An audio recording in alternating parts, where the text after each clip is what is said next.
Hi everyone, मैं doctor Akshay वनवट। आज जो टॉपिक आपके साथ डिस्कस कर रहा हूँ वो है रिकेट्स या हड्डियों का कमज़ोर होना। इस वीडियो को स्टार्ट करने से पहले नीचे आ रहे बेल आइकन को प्रेस करें और इस चैनल को सब्सक्राइब करें और शेयर करें। रिकेट्स या हड्डियों का कमज़ोर होना क्या है? जब भी बच्चे बढ़ रहे होते हैं उन्हें बहुत सारे विटामिन्स और मिनरल्स की ज़रूरत होती है उनके ग्रोइंग बोन्स के लिए।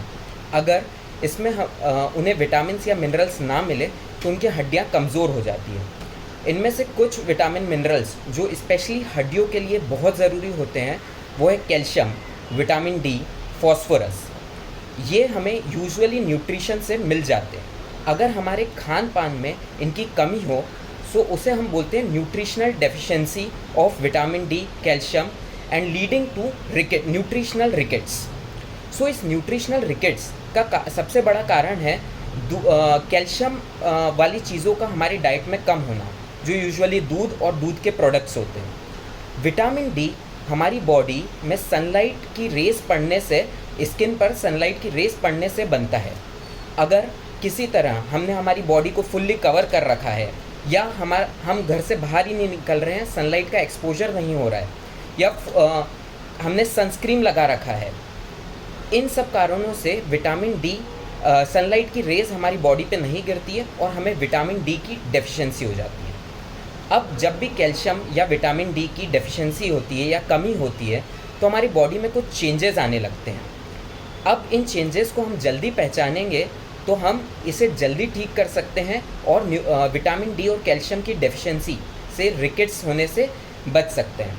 तो कैसे पहचानना है? सबसे पहले जो छोटे बच्चे रहते हैं उनके फोरहेड को देखना है। वहाँ पे अगर कोई उभरा हुआ हिस्सा आने लगे, जिसे फ्रंटल बॉसिंग बोलते हैं, तो वो जानना है और डॉक्टर को तुरंत दिखाना है। इसके अलावा बच्चों का चलने में अगर देरी हो, वो अपने वेट पर खड़े ना रह पाएँ, तो भी विटामिन डी की डेफिशिएंसी हो सकती है।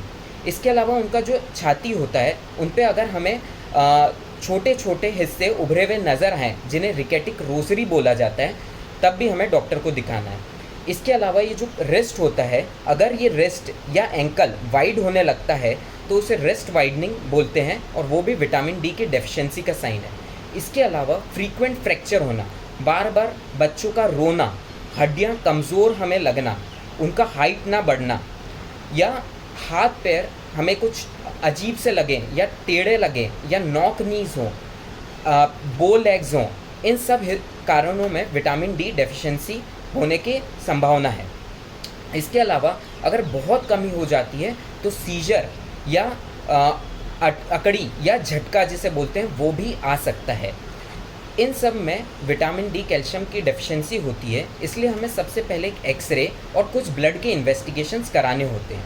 अगर विटामिन डी का लेवल लेस देन 12 नैनोग्राम पर ml आए, या फिर विटामिन डी की कमी के ये सब साइंस दिखाई दे, बॉडी में ये सब चेंजेस दिखाई दे, या फिर कोई बच्चा जिसे किडनी का बीमारी या पेट का कोई माल एब्जॉर्प्शन सिंड्रोम हो और उसमें विटामिन डी की मात्रा लेस देन 20 नैनोग्राम पर ml आए, तो ये सब रिकेट्स की तरफ दर्शाते हैं। इन सब बच्चों में हमें विटामिन डी स्टार्ट करना होता है।